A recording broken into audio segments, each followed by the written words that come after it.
All right, welcome friends to our March virtual salon with our curator host Pete Boettke of No Due Date. This month, I hope you've all enjoyed as much as I have. Leave Me Alone and I'll Make You Rich. I'm pretty sure this is my favorite cover for the whole year, but we'll see. It's a pretty good cover and a pretty great title, I think. I will turn it over here to Pete shortly. As Shelley mentioned earlier, your April selections, returning to a classic from Milton Friedman, are either in your possession or on their way. So you'll get those soon and we'll be ready to get started. And you'll be ready to drink from your OLL mugs with your new drinking straws. So you should be all set and you can take notes in your notebooks and all of that good stuff. So with that note of welcome, I turn it over to my friend Pete. Yes, so I am thrilled to have this conversation with all of you about this book. If you came into our conversation with Art, you can see all the sort of important issues that are on the table, that are addressed in this book.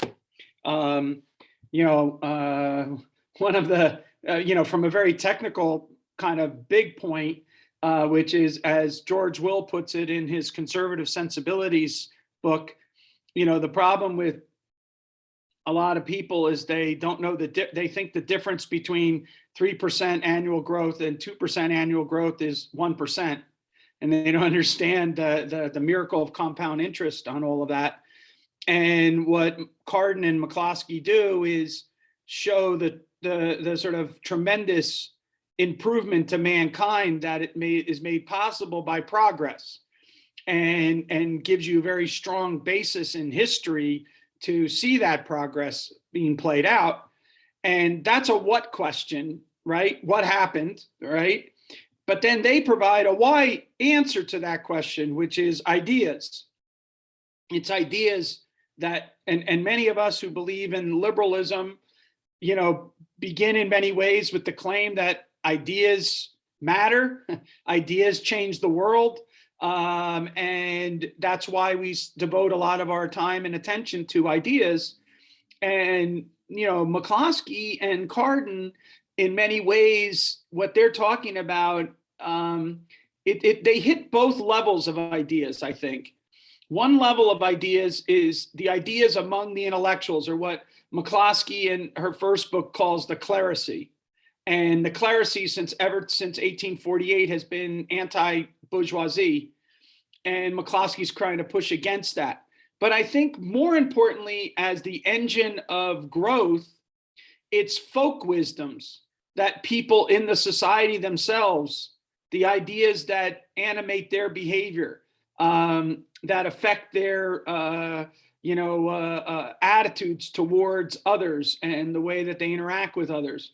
And this is the bourgeois deal, right? And so I think it's fascinating the way that, they talk about like the 4 types of deals, and so, you have the aristocratic deal, you have,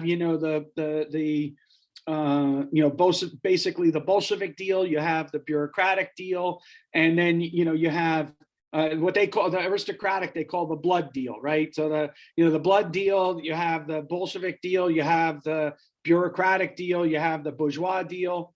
And it's really in looking at those kind of questions, I think, which are relevant for us today.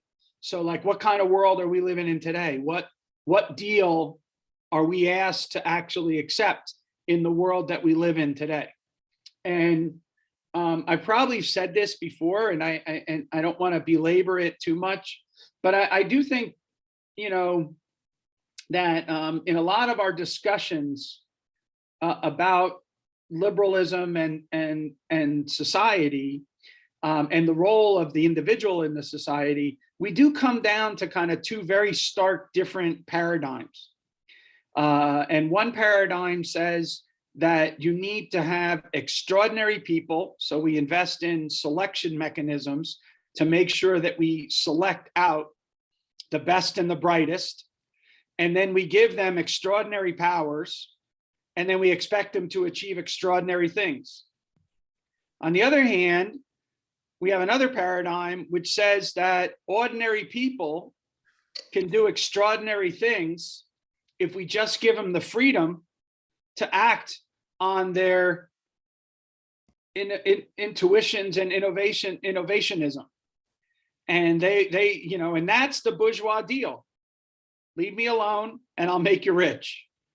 And that's fully in that paradigm. And that paradigm clashes directly with the paradigm that says, let's pick the best and the brightest and give them power and let them orchestrate life for others. And so I think at the end of the day, we're sort of stuck between these two polar extremes.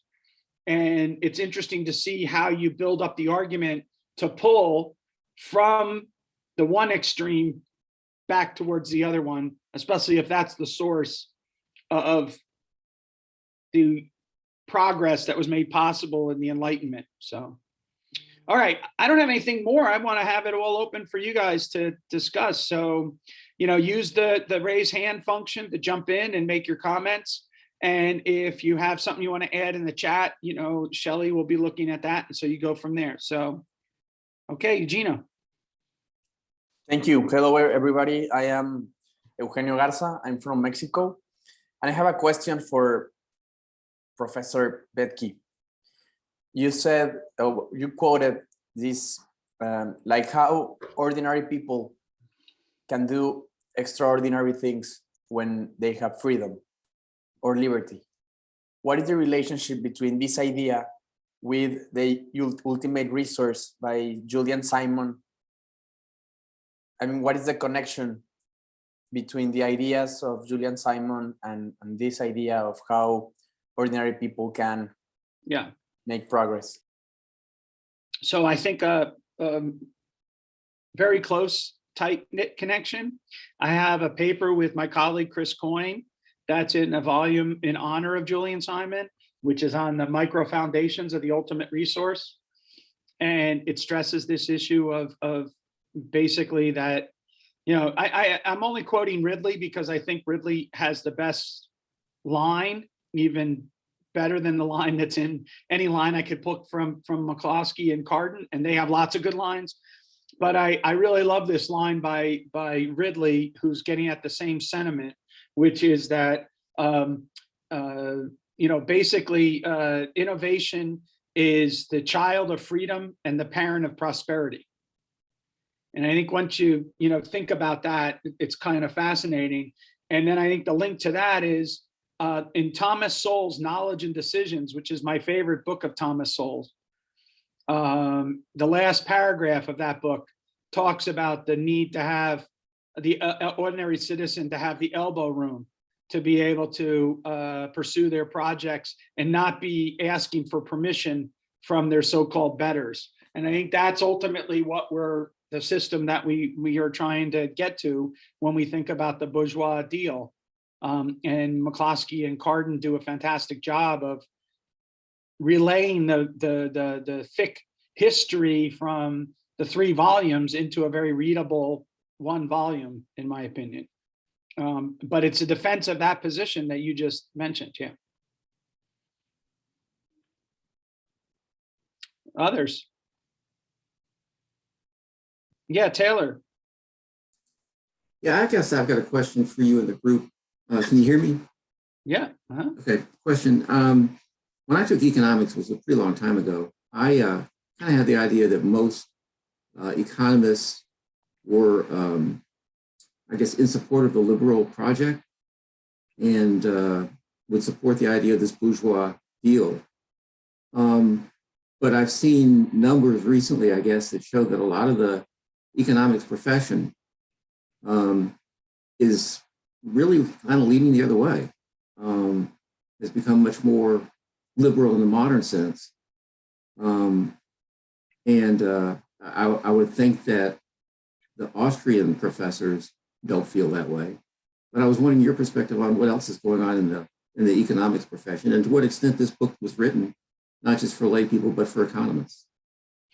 It would be a tremendous thing if the economists that were teaching at Harvard, MIT, Chicago, Stanford, and whatnot actually read this book and absorbed its basic lesson, 100%.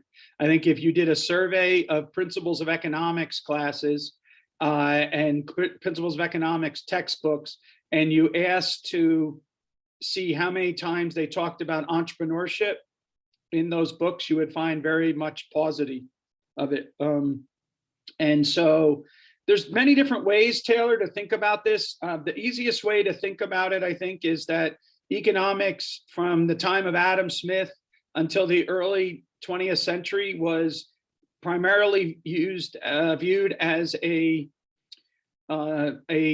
discipline of social understanding. And what happened in the progressive era is economics got transformed into a tool for social control. So economists used to view themselves as a branch of moral philosophy.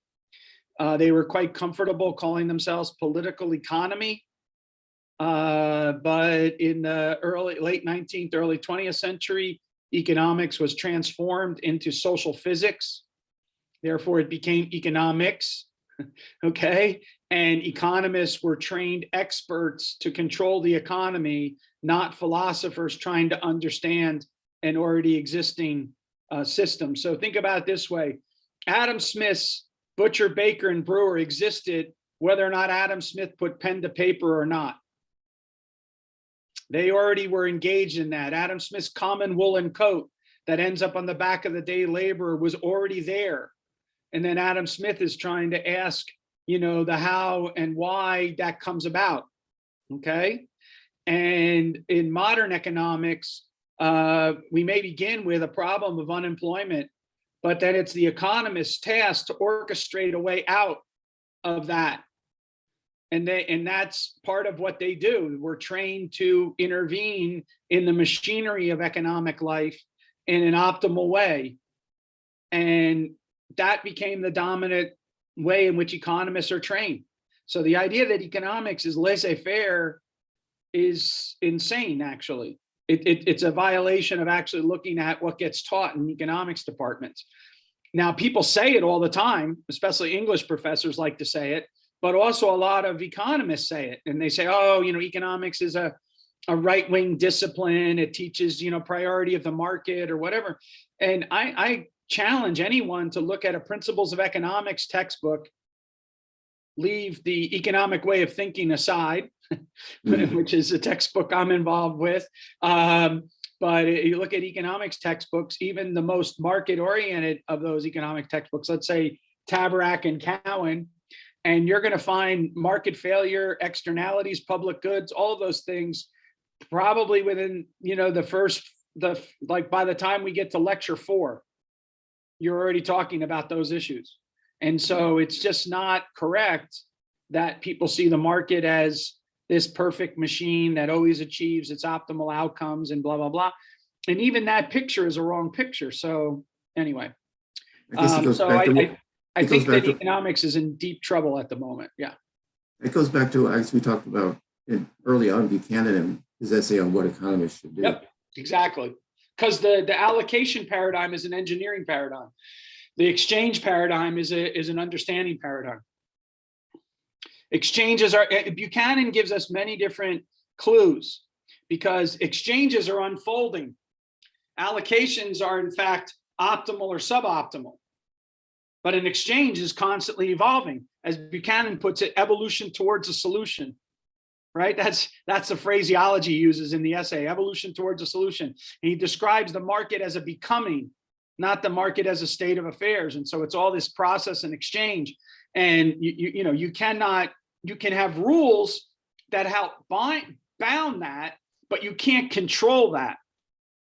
Right? So that's not the economics of social control. So anyway, one last thing is to see whether or not, so it's another paradigmatic way to think about it. Do you see economics from the inside out or do you see economics from the outside in? So if you think of economics as a philosophical science and we are who we study, we see economics from the inside out. Okay, we are part of the equilibrium that comes about. If I instead see myself as an objective scientist who stands outside the system and can optimally tinker with the system, I'm going to stand outside the system and then tinker in. And economists since the progressive era increasingly thought of themselves as economics from the outside in, right? And you know, and that's why, you know, like, I don't know if you remember this, but like, you know, Reagan had these tremendous little like quips, right? And one of his quips was, "I'm from the government and I'm here to help you," was like the worst word you could hear, right? But that's because the idea was, I'm from the outside in, you know, and I'm gonna like fix the things that I'm not part of, but I stand out and do it. It's like a car mechanic is not part of the machinery of the car, right? The car mechanic is someone who fixes the car when the car breaks down. If I see the economy as a car that breaks down, then of course I want the economist to be that kind of person. And that's not how Smith saw the world. It even goes as far as why Smith uses the term maxims in the back of his book. A lot of people are confused about why he does that, and they think it's because of some kind of, you know, he wants to build in some looseness or whatever. No, they're like maxims. You actually think about, or think, and here's a good exercise. Compare Adam Smith's maxims with Buchanan or Hayek's generality norm. And what they do is they sift out like the things that are, you know, the bad rules that you could get. They don't give you necessarily specific in-game strategies, which is a different approach. So, Alice, I talked too much that last time. So, yeah. Not at all. Inside out all the way. I have enjoyed this book so much, and I have all these little marks through it because it's just full of such great stories for teaching. And yeah, I've enjoyed all of the trilogy as well. I want to dig into something kind of nitty gritty. On page 87 in chapter 12, I found interesting at the bottom of 87, where in 1753, we get from James Boswell's Life of Johnson that Johnson spoke about and praised innovation. That quotation there, "The age is running mad after innovation. All the business of the world is to be done in a new way." And then there's a marvelous quotation then from the bottom of 87 to the top of 88. It's just with a couple of interesting words in it, how he defended hopeful projectors. And a projector, we only think of that in terms of it being a machine, but in definition, it's a person who plans and sets up a project or an enterprise. And what a marvelous word, like innovism is a marvelous word. To the quote that continues on to 88, yet wanting to the felicity of life, coming up with things that amongst narrow minds may expose its author to censure and contempt. And below that, we get just a really brief story from mention of Ben Franklin, and just sort of a description of the flood of mistrust, sometimes of hatred, above all of moral indignation for first innovators. And I think that it's a lot of story that gets missed in terms of enterprise and stories that aren't told enough.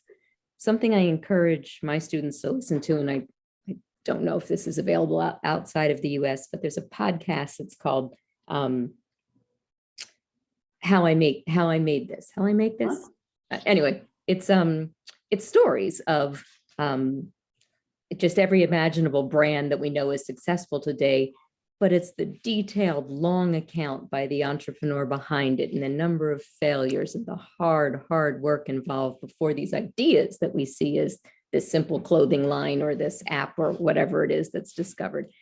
And I would love more of the stories from this time period on, that flood of mistrust and the hatred and what folks first faced when the unleashing of innovation especially first began. That's all. So, no, I mean, I think it's a brilliant point. I mean, this is part of the issue that Buchanan is trying to get at when we were reading him about the issue having to do with the becoming of the market, is that you always have a first mover. That first mover, if successful, ends up by actually having monopoly privilege in the sense of not being granted a right to be the monopolist, but they have a first mover position. And then what happens is others come in and erode their market share. So markets are becoming competitive. They aren't designed to be competitive. they become competitive because of entrepreneurial entry. So the key thing is entry into an industry, exit and entry and exit. And so just think about certain things. You know, my son just graduated with his doctorate in physical therapy. They've made having a doctorate now a requirement to be a physical therapist. But then he also, in order to practice, is going to have to pass a board exam and then have his license approved in each state. So let's say he like gets it approved, his license in Virginia, and he starts practicing Virginia, and then say he wants to pick up and move to, I don't know, Tennessee or something like that. When he moves to Tennessee, he's going to have to then apply for another license, go through all of that kind of stuff. And so occupational licensing is actually a barrier to entry, not, and how do we deal with those kind of, issues? Yesterday, I was at this fantastic museum. I'm going to call it a museum in Dallas, Texas. And one of the things that they had there was a picture of Malcolm McLean. So many of you might know Malcolm McLean from the book, The Box, but it's a fascinating story of how basically the way globalization took off was because of Malcolm McLean. So Malcolm McLean was a trucker, and he, trucking industry, truck dispatcher, and he learned that it took just as long. So you take goods and services coming from Europe, they come across the ocean on the cargo ship, they land in New York, and then what has happened? You had people work on the docks. If you see an old movie, on the waterfront, for example, or whatever, they work on the docks and they unload, right? They have to unload the ship and do all stuff like that. And it ended up by taking as many man hours to load and unload, from unloading to the ship to the dockyard to then loading from the dockyard onto the trucks, right? And it took as long to do that as it did sometimes for them to either transit the goods by truck or transit the goods even by ocean liner, depending on how much stuff was there. And so Malcolm McLean invented this idea of the containerization. So you would put all your, stuff inside of these giant metal containers. And then what would happen is you'd have basically like a crane, that could go, on the boat, pick up the container, put it right on the back flatbed of a truck, and you eliminated, Marlon Brando and, his job from the on the waterfront or whatever, or, and this lowered the cost of globalization, of transportation tremendously, which fueled globalization. So this guy who, was just an ordinary guy, recognized this tremendous opportunity, this aha moment, and as a result, transformed the world. Right. And I think you can find all kinds of little examples and stories. So you don't have to have just Steve Jobs or Elon Musk or someone like that. There's all kinds of unrecognized heroes that have made our lives immeasurably better. And Don Boudreau has a great video on this called The Orgy of Innovation. I recommend looking it up on YouTube for Marginal Revolution University. And one of the things that he gives a shout out to is the guy who invented the plastic sandwich bag. Because now, he could pack a sandwich and then it's a fresh sandwich that he has, rather than that the bread gets stale or anything like that during the day. And it's all these like little innovations that make our lives immeasurably better off, that what McCloskey and Carden are trying to get us to think about. Right. And so these little innocuous changes of recognizing like, wow, look at that. And they have these huge, non-scalar increases in human well-being. And I think that's why ordinary people can achieve extraordinary things for us.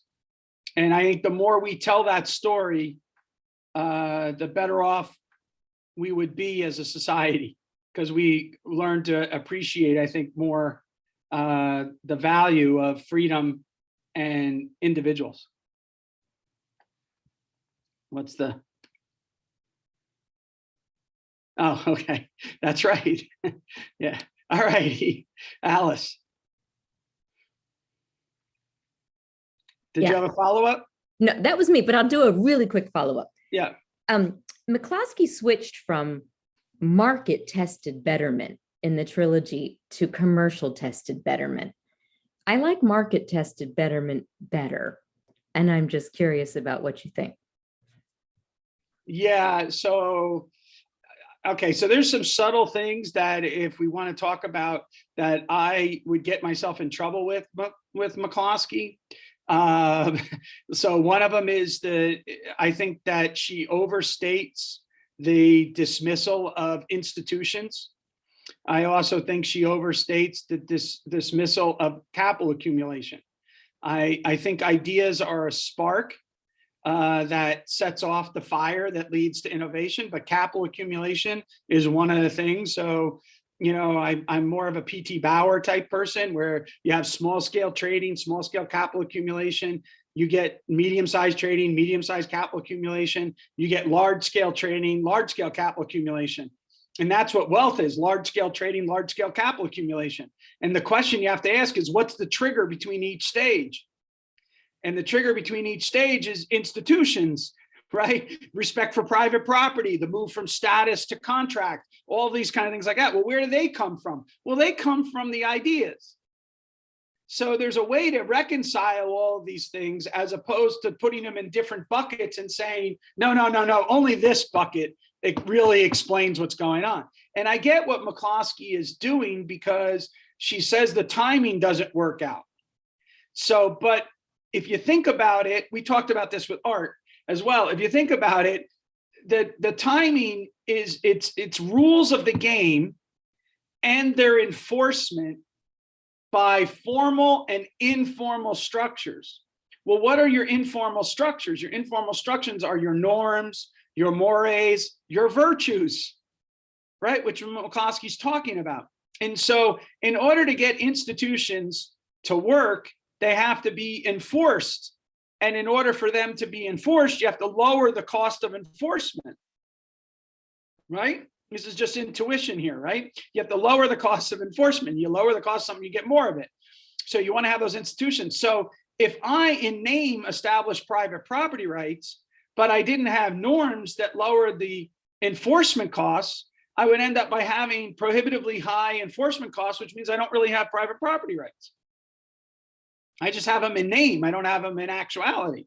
And so, you know, I think there's a way to link all these together. One of those things, Alice, is McCloskey doesn't like the term capitalism because she thinks it's been abused. I'm somewhat sympathetic to that. And I think she also, because she wants to get at this notion of the argument for due commerce thesis, which is ultimately, she's a restatement of the classic argument for Montesquieu, Voltaire, and all of them about the due commerce thesis, which is called sweet commerce, okay? That commerce is the thing that civilizes us because we need to respect property, contract, consent. We need to afford dignity to the ordinary individual, right? All these kind of things like that that are tied in with commerce. The Jew, the Gentile, and the Muslim may hate each other, but when they meet in the market, you know, they cooperate in exchange, and the only you know, one who's considered a heathen is that who doesn't keep his deals, right? You know, that kind of claim from Voltaire or from Montesquieu. And so McCloskey's a modern, updated version of that. And so I don't know the real reason, but that would be the way I would infer is why she moved away from market tested to commerce tested, because she's trying to emphasize that due commerce thesis. But maybe someone has a better answer for why she did that. Maybe they market tested it and found out, you know, they were trying to sell a lot of copies of this book. There's a, you know, this was an attempt to try to produce a popular version of the trilogies. So yeah. Ryan. I found a couple of connections with previous month's readings on pages 158 and 159. Morrison and Shapiro were critical of market fundamentalists, and while I don't think they hit all of their targets, I think they're definitely onto something. Bentham in particular, at least as Carden and McCloskey described him, is an excellent example. This kind of utility without honor, I think is the way she puts it. Then I also found on the very next page, when they allude to Hobbes, that made me think of Buchanan, because in a way he was a Hobbesian guy.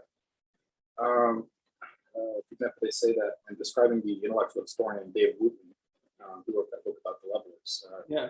He correctly observes that Hobbes' suggestion that people are all fundamentally alike may be said to mark the beginning of the Enlightenment. Both McCloskey and Buchanan's institutional and cultural structures depend on that kind of equality, that all people are created equal. So I just, as the year goes on, I love finding these parallels with other book selections, and I'm looking forward to that more frequently. So if anyone has any reactions to that or any other connections, I'm all ears. Well, I think this book has. I mean, I think I think it was Taylor, I guess, that brought up the "What Should Economists Do" book, and I think that the parallels to McCloskey and that essay and the bourgeois virtues and that essay is very, very strong. So, how economics is done from a McCloskey point of view would not be that different from how economics is done from a Buchanan point of view. Though McCloskey in this trilogy, as a historian, is putting a lot more weight on ideas than on structures. So, yeah, but again, I think one testing ground you could ask yourself is, imagine if everyone in the society believed X, but the institutions were so rigid that and ossified that they established a structure that was antithetical to those ideas. Could that society still thrive at the same level? And what you might see when you have disjoints between the de jure and the de facto, right? The de jure is the law is written down on paper. The de facto is the way that people treat the law in practice.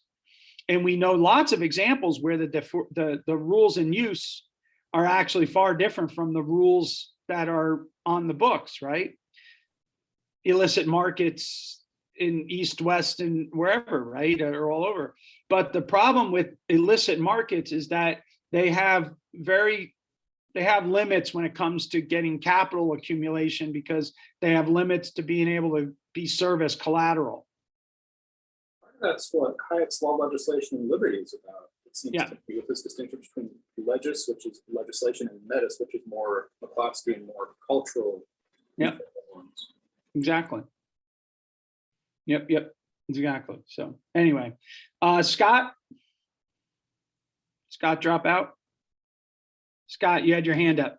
Yeah, I dropped out. I was going to ask basically a question related to what you just responded to, Alice. And I was going to preface it with a story of an exchange between Deirdre and Price Fishback from the University of Arizona at the Economic History Association meeting last October. If anybody's interested, I can comment on it. Yes, please do. Well, it was Deirdre had a paper that she was presenting, and let me see if I can get the name of her session or her presentation on the agenda was listed as "Institutions Are Not Fundamental." So during the session, it was really crowded. One of the most crowded sessions that I attended at the conference. Price Fishback got up fairly early on when she was finished her presentation, and basically was saying, one was saying institutions, the other was saying ideas. Right. So I was just wondering what your thoughts were about that. And then the other part of it was later in the evening at the keynote address, John Wallace from the University of Maryland actually led off his presentation with an additional recapitulation of the conflict or the disagreement between which predominates, ideas or institutions. Yeah. My gut tells me it's probably both. Well, I mean, I think that, we have a tendency to, I'm trying to send you guys a link in your chat, but I'm not sure it's letting me. So let me just hold on. Let me just try this 1 second. No, didn't let me do it.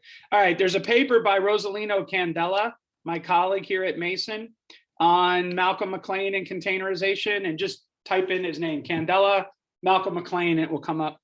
So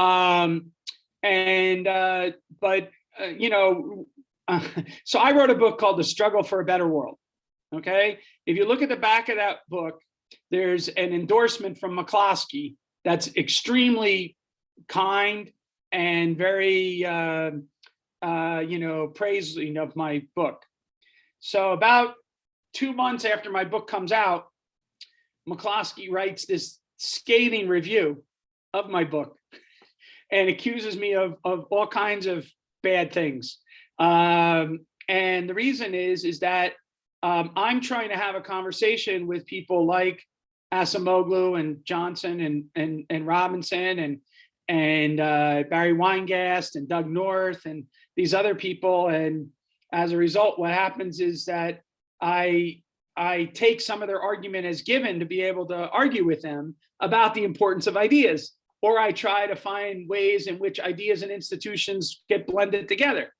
And in the meantime, since Deirdre read the earlier draft of the book and then now published, she's been involved in this battle. Thank you, Price Fishbeck and others, on this issue. And she staked out her claim, very strongly, including in a Liberty Matters forum on these matters, right? Where even Joel Mulcure is involved, who is her closest colleague with ideas, right? But yet she distanced herself from, even Mulcure. And so, trying to understand what she's doing. Adam Martin is here.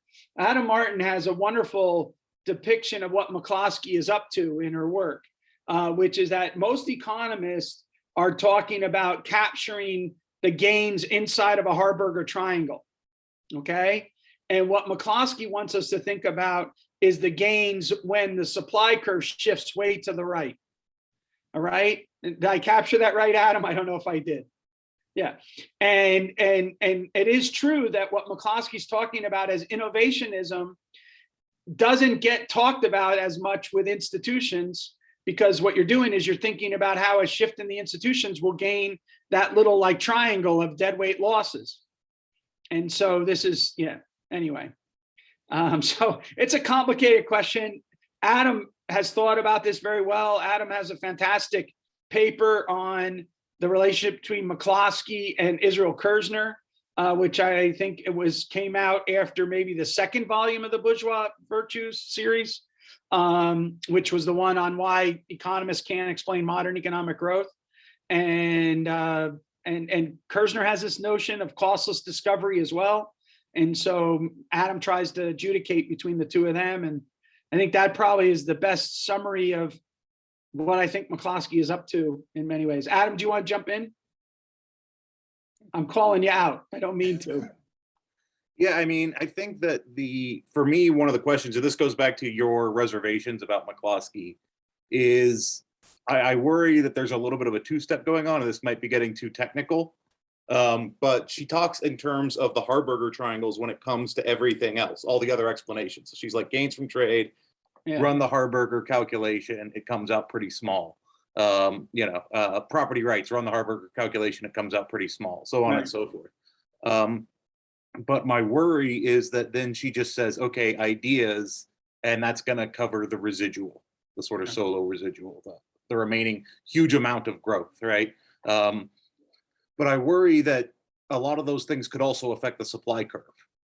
Yeah. And I'm wondering how much of this is a methodological issue. Like, when we have these laws change, it makes intuitive sense to me that instituting private property wouldn't just eliminate a Harburger triangle. It would probably affect the supply curve itself. And so I wonder how much she's overstating the difference between her view and the views of like a Buchanan in the North or something like that. Now it is, I mean, I don't know if you can see this. Maybe you can. It's just maybe stupid. Yeah, let's see. But I mean, this is the thing that McCloskey wants to try to explain. It's a non-scalar growth. That's the great enlightenment or the great enrichment or the great escape from our Malthusian existence. And it is non-scalar. And as she used to like to do, she would go along like, on a stage, and she would go like, whoop, like that. And she wants to explain the whoop, right? And that you can't just explain it by basically, more and more capital accumulation or other things like that. And you can't explain it by, you can't draw the line and say before this there was no property rights, after this there was property rights. So that's why the timing issue is important for her. But I do think that there's a way in which economists that want to talk about the process of economic development, that's a combination of ideas, of institutions, and basically accumulating capital, physical and intellectual capital, which makes it easier us to get more from less, right? We have to produce more from less. And Julian Simon was brought up earlier. The reason why Julian Simon, basically, believes that in the ultimate resource is the human imagination. And it's one of the reasons why he believes in people, ordinary people who will be able to have this creative energy to be able to transform our lives in front of us because they're problem solvers. And, and that's why Julian Simon puts a bet on, my university back at George Mason today is holding a climate justice conference. All right. And there's only one approach to public policy that's being weighed in there. So you can believe in climate change. You can believe that climate change is man-made, but you still have to run an intellectual horse race about whether or not, how do you respond to that? And what do you put faith in? Do you put faith in bureaucrats regulating this system, or do you put faith in entrepreneurial solutions to big, hairy problems? And so that would lead to mitigation strategies versus adaptation strategies, right? So if I'm an engineer, I think of mitigation strategies. If I'm an entrepreneurial thinker, I think of adaptive strategies. How it is that human individuals with their tremendous resources and intellectual capacities come up with these creative solutions to very dire situations. And it's just Adam Smith's little boy figuring out that he wants to go play with his friends. So he tinkers with the machine so he could go out and do it. It's not that that kid was a genius. He just had local information. He was motivated, and he came up with a solution and fixed the machine. And in many ways, that's how we are in all of our activities. And so, if we think about COVID, again, I don't want to be in the position where I try to do a Jedi mind trick on COVID. There is no COVID, right? No, that's not going on, right? But, I don't know that our strategies were varied enough so that we could see experimentation. That's one thing. And second of all, that we didn't unleash the entrepreneurial spirit enough in the fields that we needed to unleash it in to adapt and mitigate as best we can, or adapt or ameliorate the social harms that are being done by an infectious disease. And so we put too much faith in those extraordinary people that have extraordinary powers to do extraordinary things for us, rather than in ordinary people to have the freedom to be able to adapt and adjust as they see fit. So it's a big contrast in the mindset, and the adapting and adjusting mindset is just not very popular. The one that's popular, and that's because the bourgeois virtues are absent. We don't give dignity that we have the bourgeois bet or deal only to a certain extent. We don't fully embrace it. That's the reason why this book is necessary. Sabine. So speaking of not fully embracing it, I noticed throughout the book that there were parts where they're talking about the fact that people don't embrace this idea of the great enrichment. In one chapter on page 41, they talk about this idea, the romanticization of the past. They talk about here, not out of taste for pastoral serenity, where they was the pace of life so much nicer back in the day. It was because they want to conserve energy in a world of very low agricultural productivity. So things like that. I've been interested in this ever since I read Hayek's Modern Family by Steve Horowitz, and how much it pushes research and ideas back, this romanticization. And I'm wondering how pervasive it is in economics now. I know how pervasive it is in political science, but I'm wondering Like, is that what's holding a lot of these things back, this understanding and acceptance of these ideas in economics? I'm wondering if Pete could let me know what he thinks, and other economists here, if they have some opinion on this too, because it's such a great idea, obviously, and it seems to be right. I think most economists get the idea of the rule of 72. So they should be much more susceptible, basically sympathetic to the idea of what unleashes modern economic growth and the miracle of modern economic growth. But other concerns have trumped that recently. Concerns like inequality, concerns like, barriers to various different subgroups progressing at the same level that other groups progress. And so that's become the attention of economists, just like every other social scientist in many disciplines. But I also think there's been, with the criticism of the Enlightenment, has also come criticism of Enlightenment values. So reason and evidence are put into doubt, but also fundamentally the belief in progress.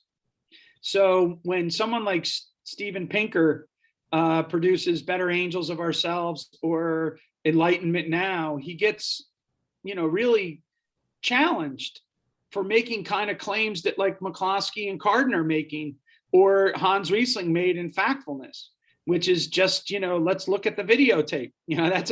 When I was a kid, I grew up in New York City area, and we had a TV personality named Warner Wolf. And he used to always point to the TV. He'd say, he was a sports announcer, and he'd always go, let's go to the videotape, like that. And he would show the game, from the night before, and show the play or whatever that happened. In many ways, McCloskey and Carden are asking us, let's go to the videotape. What was it like? PBS about 20 years ago, I had a show called 1900 House. It was when a lot of people were talking about like trying to go back to the earth, and like, wouldn't it be nice if we lived in those quaint times? I love this TV show, Creatures Big and Small. It's a British show. I love it. It's set right before World War II. It's a veterinarian in the British countryside who comes from Scotland, and and everything is also charming, and the animals are all cute and fuzzy, even though they're like beasts of burden and everything. And he's a veterinarian. I love it, or everything like that. I could not survive a day in that world. I literally probably would be dead that I got transplanted back to that world in a time machine and then unleashed into the world. I mean, I probably, I don't know, a horse would run over me or something like tomorrow. I wouldn't be looking on the right side of the road or whatever. I don't think we ever want to go back. And what 1900 House was fast is they take all these couples that thought they were going to raise their kids in the wild, and, wouldn't that be really cool? And then they actually put them in a 1900 house. Like literally, this is what it's like to live in 1900. And by the way, there's no penicillin, there's none of this stuff or whatever, right? And so it's like, there's a reason why we used to say, God bless you when you coughed, or sneezed, is because, there's a good chance you're like croaking within a week. And so, people want to scream and run from 1900 House as fast as possible. But yet now we have David Graeber, running around trying to tell us that the prehistory of man is one of egalitarian loveliness, and there wasn't conflict, and we all hugged it out together or whatever. And it's just anti the evidence that we have, but people so badly want to believe it, right? The history of mankind is not a history that's very nice to look at. The history of mankind is skulls crushing other skulls, right? It's like, Adam has heard this way too much, but the history of man is like Conan the Barbarian's speech in the first, Conan the Barbarian, when Arnold is asked to discuss what is the good things in life, right? Which is basically to vanquish your enemies and crush them before you. All right. And that's how most of humanity, we live with one another. And then what happened is we had the wherewithal to invent rules that allow us to live better together than we ever could in isolation. And those rules came from a certain set of ideas about recognizing personhood, about property ownership. And they didn't come all at once. They were a hard struggle throughout a millennium to get them. But start with the levelers, The levelers aren't like, if we heard a leveler today, we would view them as terrible. Like they had such limited notion of what rights were, but compared to the world they came from, their notion of rights was huge. And then, you know, and it continues to emerge like this. And so that, I think, in the development of British liberalism, liberal institutions is what is associated with that takeoff. And so that's, you know, yeah. But in order to understand that, we have to understand there's a possibility of progress, and not that that progress is something that's a charade. You know, there is no progress. No, that you know, progress is critical to this whole damn thing. Thank you. We need, all right, now I'm going to get myself in trouble. I think we need right now a full-throated defense of economics by somebody, and we need a full-throated defense of individualism by somebody. So yeah, there was a reason why Milton Friedman played the role that he did in our culture, and why Ayn Rand played the role that she did in our culture. And I don't necessarily think that you have to have, let's say, Ayn Rand's personality to be able to serve the role that she did in our culture. But I think it would be really valuable if there was somebody out there today that was an unreconstructed individualist and believed in the merit of individuals to achieve great things, and was willing to like fight the good fight in the cultural battles over it. Because right now everyone has rejected meritocracy, right? And if everything is an ill-gotten gain, then everything is confiscatable. Nothing is sacred. So, and if we and nothing is sacred that we own, that we've earned, then, and everything is confiscatable, then it's a very strong possibility that, you know, we're not going to respect innovativism or the kind of achievement stuff. Again, yesterday I was in Parkland, old Parkland in Dallas, and they redid the whole campus. So that's the old hospital. It was purchased and then repurposed into this campus. And the architecture and the beauty and everything that's involved in there is just an amazing achievement of humanity. You know, but what if you pulled that away because you said you don't have the right to do that? So I hate to sound crazy, but have you ever seen the movie update of, you know, Harrison Bergeron? It's called 2081. It's by the Moving Pictures Institute. And you know what Kurt Vonnegut did in that little book was to make it, what would be a society like if everyone had to be equal? So equal strength, equal mental capacity. So you would have to wear these machines that would make us all equal to one another. What's that vision of a society? You know, that's what I'm worried about. That sounds weird, I guess, but that's what I'm worried about. Yeah. Taylor, I must have worn you out, but you had your hand up. Did you want to jump in here real quick? Oh, I was just gonna, yeah, you were kind of on to big things, and mine was kind of a small point. No, go to the small point. But I remember when we read How Adam Smith Can Change Your Life, and talking about going back to 1900 and so forth, he was talking about the trend to, you know, buy local farm produce and all that. And this was in the book, and he said, you know, we've tried that before. It was called the Middle Ages, medieval times. Yeah. We didn't exchange very far. Yeah. But my question was about this idea between ideas or institutions and the importance of both of them. And I guess my question is, I can understand there's an intellectual curiosity and debate there, but what are the implications of those two different ideas for where we are now in terms of policy, in terms of the direction where we go? I haven't thought this through, but I mean, Is it more than just an intellectual debate? Let me ask Philip and then come back to yours, because I think that you set up the reason why the book next month is the book that follows on the heels of it. And so I want to end by having a conversation about that and the reason for that selection, just so that we get going and tell you a little bit about what we're going to do with that. So, Philip?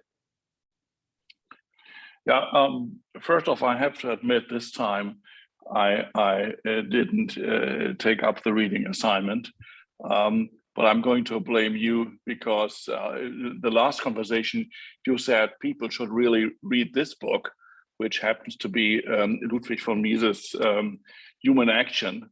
And so you said very few people have gone beyond the first 100 pages and have already their views on this book. So I'm right now at page 102 and I'm trying to read this. So Yeah.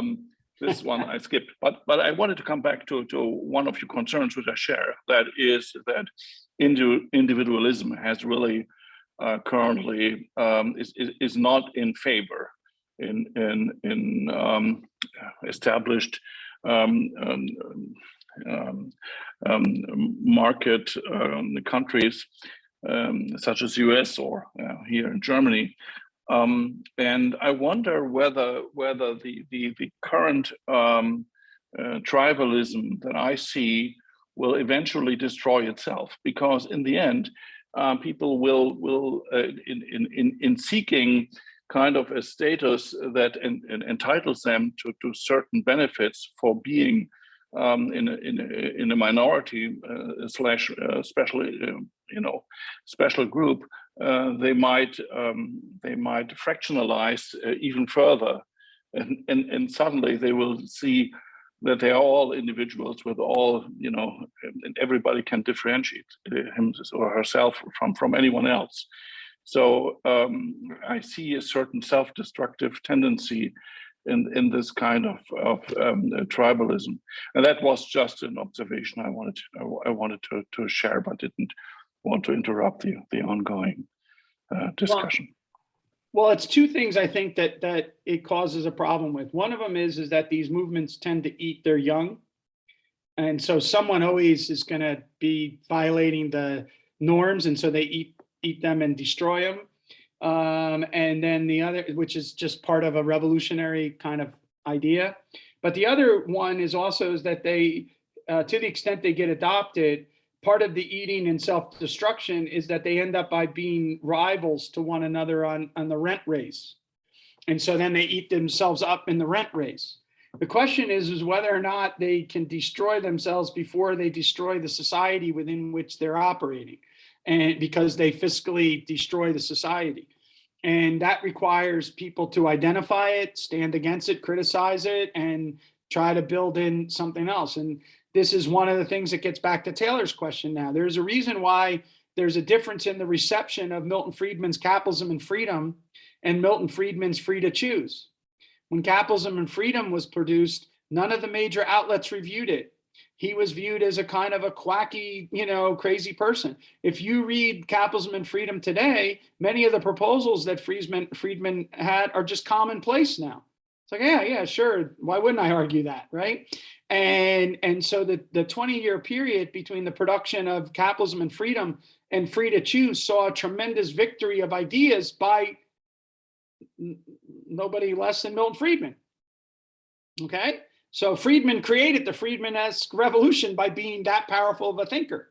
He was helped and joined by various people, Buchanan and Tulloch are two of the main ones, but a whole bunch of other ones, the property rights movement, the law and economics movement, the new institutional economics movement, which more or less took place after Free to Choose, but it's bringing institutions back in, it's bringing individuals. So you have micro foundations of macro, all of that stuff is going on in the period of 1960 to 1980, in which Friedman, ultimately gets to be able to explain in the most basic language to people and resonates with people the power of the market and the tyranny of controls. And then how it is that bureaucratic solutions to solve our problems are less effective than commercial solutions to solve our problems. So one of my favorite chapters in Free to Choose is Who Will Protect the Consumer, in which he talks about, the basically reputation mechanisms in markets versus the FDA type regulations of markets. Where does our inflationary or macro instabilities come from? Manipulation of money and credit, the misuse of central bank policy. That's also connected up with monetization of loose fiscal policy. And so Friedman lays this all out. And in the end, what does he argue? You need to have a constitutional change. So you need to instantiate the ideas in order for the revolution to be successful. And so that's where I always think that the rubber hits the road, that ideas. So there's a great line by Mill in his essay called Claims of Labor, which is you can get in the Liberty Fund collected works of Mill. It's 1848, and he says, when ideas are raised but are not matched with circumstances, they disappear. When circumstances come about, but they have no ideas, they also disappear. But when ideas and circumstances go together, that's when you have this like lightning, in a bottle kind of thing. And that's what you have to think about in terms of today. How is it that we're going to be able to have this moment where ideas, and the kind of ideas that McCloskey wants us to have, which is the respect of persons and property, the liberal bourgeois virtues, how are we going to get those instantiated again in our culture so that we can experience in the future the tremendous improvements that we've experienced already in the past, rather than to have that whoop become like a whoop, that we want to avoid that at all costs. And it's not clear that you automatically get this. You can have this. Societies have regressed, and they regress because of ideas. And so I think that McCloskey and Carden do a wonderful job of storytelling, of meshing economic history with certain intellectual history. And I hope that you enjoyed the book. And Philippe, I hope you get a chance to read the book down the road, or at least read that Liberty Fund dialogue that Amy put in the chat. But we're going to move on from McCloskey now and go backwards to read Milton Friedman. And Milton Friedman's book to me was fundamental in my life. So it's going to be a big thing for me to revisit a book that had such a pivotal role in changing my life.